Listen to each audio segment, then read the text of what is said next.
Salut les amis, c'est Jojo, j'espère que vous allez bien. Ça va faire plus d'un mois que je possède la Nintendo Switch, je l'utilise très régulièrement et je me suis dit que ça pouvait être intéressant de vous donner mon avis sur cette console comme j'ai l'habitude de faire sur les smartphones. Je rappelle la spécificité de cette console, elle a 3 modes. On a tout d'abord le mode portable avec la possibilité de jouer à la Nintendo Switch comme une console portable, donc où vous souhaitez. Ensuite on a le mode sur table, vous enlevez les Joy-Con qui font office de manette sans fil. Et l'écran de la Switch se transforme en une sorte d'écran de télévision que vous pouvez poser n'importe où sur une surface plane. Et pour finir, le mode téléviseur, si vous souhaitez un plus grand écran, il suffit de placer la Switch dans le dock fourni avec et qui doit être branché à un écran de PC ou de télévision. Alors je vais pas rentrer dans le débat, est-ce que c'est une console de salon, est-ce que c'est une console portable, ou si c'est les deux. Chacun a un avis différent, pour ma part je l'ai utilisé très régulièrement comme console portable. Après de temps en temps ça m'arrivait à le mettre sur le dock pour avoir un plus grand écran, mais ça reste assez rare. Et d'ailleurs ça marche super bien, c'est super rapide et j'ai rencontré aucun bug. Au niveau des caractéristiques, on a un processeur Cortex A57 quadricœur à 2 GHz, une puce graphique Nvidia Tegra X1 à 1 GHz, 4 Go de RAM ainsi que 32 Go en mémoire interne avec la possibilité de rajouter de la mémoire avec une carte micro SD qu'on peut glisser à l'arrière de l'appareil. On s'en doute, ces caractéristiques sont très loin par rapport aux concurrents Sony et Microsoft, mais ici Nintendo ne recherche pas à faire la console la plus puissante. En tout cas ça suffit pour avoir des graphismes convenables sur les jeux, notamment sur le dernier Zelda qui est juste une tuerie. En ce qui concerne l'affichage sur la console connectée à son dock, on a du 1080p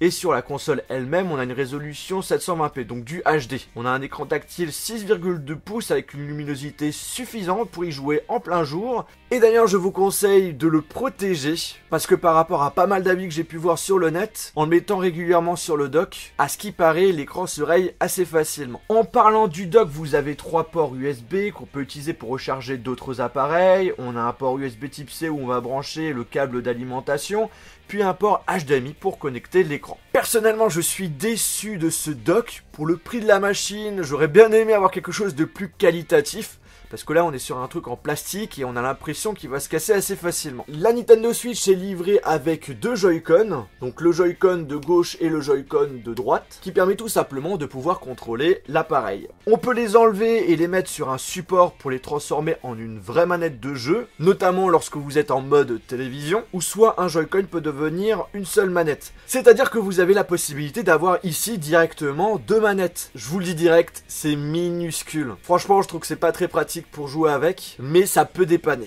notamment si vous voulez jouer à 2 sur la console. En ce qui concerne l'autonomie, elle est plutôt correcte. Nintendo nous avait garanti une autonomie entre 3 heures et 6 heures, et franchement c'est le cas. Sur le dernier Zelda où les graphismes sont quand même bien poussés, je tiens bien 3 heures sans aucun souci. Après sachez que vous avez la possibilité de recharger cette console avec une batterie externe. Alors faites attention parce qu'il n'y a pas tout qui marche avec, notamment les câbles USB type C, parce que justement parmi tous les câbles USB type C que j'ai à la maison, seul un câble USB type C vers USB type C, branché à une batterie externe avec un port USB type C. Oui, je sais, ça fait beaucoup de USB type C. Et bien là, du coup, ça marchait. Mais avec les autres câbles, ça ne marchait pas. Et bien là, ça fonctionnait sans aucun souci. Mais pour les autres, pas du tout. En parlant de recharge, la Nintendo Switch a eu pas mal de critiques sur le fait qu'il était impossible de recharger la console en l'utilisant en mode sur table. Ici, il est nécessaire d'acheter un support pour pouvoir lever la console et avoir accès justement au port USB type C. Mais moi, je veux rajouter... J'ai trouvé un article sur pouvoir calorifique. Je vous le lis. Siri, je t'ai pas parlé. Je te pardonne. Je suis complètement d'accord avec cette critique, mais pour ma part, je vais rajouter une couche. Même si c'est cool d'avoir ce mode, c'est toujours mieux que rien, eh bien j'ai eu aucun plaisir de jouer avec ce mode. Surtout quand l'écran est divisé si vous souhaitez jouer à plusieurs, parce que l'écran est trop petit, il faut être vraiment très proche pour pouvoir voir ce qu'on est en train de faire. Donc du coup, le mieux reste d'utiliser le mode portable.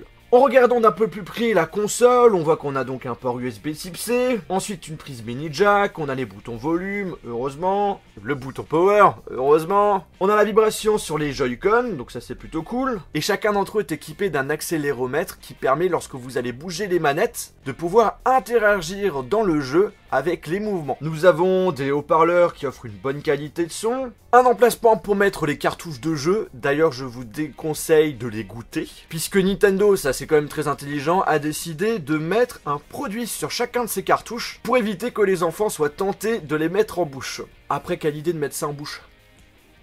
Ah, dégueu. Pour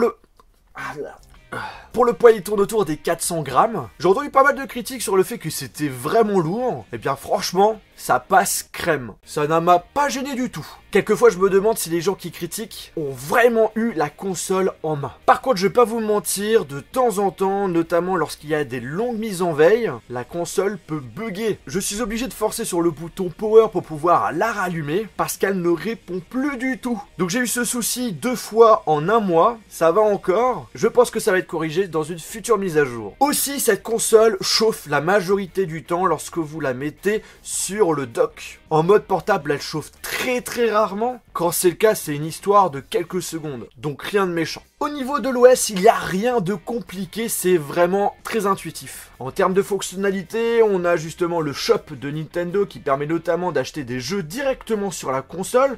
On a aussi des informations sur les futurs jeux qui vont sortir. On peut prendre des captures d'écran en appuyant sur le bouton en bas à gauche et qui vont directement s'enregistrer dans l'application Album. Et dans le futur, on aura la possibilité de capturer l'écran en vidéo. Ensuite, on a un mode contrôle parental qui permet de restreindre les fonctionnalités de jeu et connaître l'activité de vos enfants sur l'appareil. Un bon moyen de les fliquer. La Switch est équipée d'un lecteur NFC sur le Joy-Con de droite. Vous pouvez donc utiliser les Amiibo afin d'avoir quelques bonus dans certains jeux. Sinon, c'est tout. On n'a pas de navigateur internet, on n'a pas d'application comme les réseaux sociaux, on n'a pas la possibilité de regarder des vidéos sur YouTube ou encore des films qu'on a mis sur une carte micro SD. Nintendo... L'une des possibilités que je vois à proximité est micro-crèche Happy Baby rue Francis de Pressensé. Souhaitez-vous voir celui-ci? Non mais Siri, je te parlais pas. Le deuxième lieu est micro-crèche le dodo. Non mais c'est ça, c'est sérieux. Vers aujourd'hui, Micro-crèche le dodo. est-ce bien ce que vous recherchiez?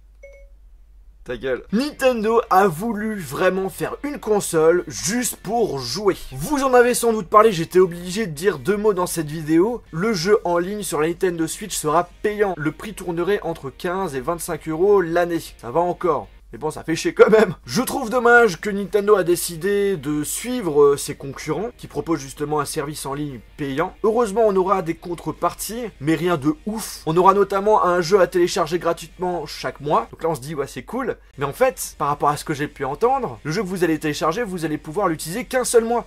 Après, vous pouvez plus l'utiliser. C'est pas terrible. Je vous propose maintenant, les amis, de vous lister toutes les choses qui, selon moi, manquent sur cette console. D'abord, j'aurais bien aimé avoir une prise mini jack sur l'un des Joy-Con, justement quand je transforme les Joy-Con en une seule manette. Parce que justement, quand je joue en console de salon, j'aime bien pouvoir mettre un casque et le brancher directement sur la manette, ce qui est le cas par exemple chez PlayStation. Ensuite, il manque un service de streaming. J'aurais bien aimé pouvoir partager mes parties de jeu directement en live sur YouTube ou encore sur Twitch. Ensuite, le système de sauvegarde est complètement à revoir. En effet, toutes les sauvegardes de jeu se font directement sur la mémoire interne de la console et il est impossible de les copier sur une carte micro SD ou encore de les enregistrer sur votre compte Nintendo. Du coup, si vous avez votre Switch qui est morte, vous pouvez dire au revoir à vos sauvegardes de jeu. Donc j'espère que Nintendo va proposer une autre solution parce que celle qui est actuelle n'est pas du tout pratique. Ensuite, pour finir, il n'y a pas assez de contenu. Actuellement, il y a une dizaine de jeux sur la Nintendo Switch. C'est pas énorme. Du coup, comme on se dit qu'il n'y a pas beaucoup de jeux, la console risque de pas très bien marcher. Eh bien, au contraire, elle fait un carton.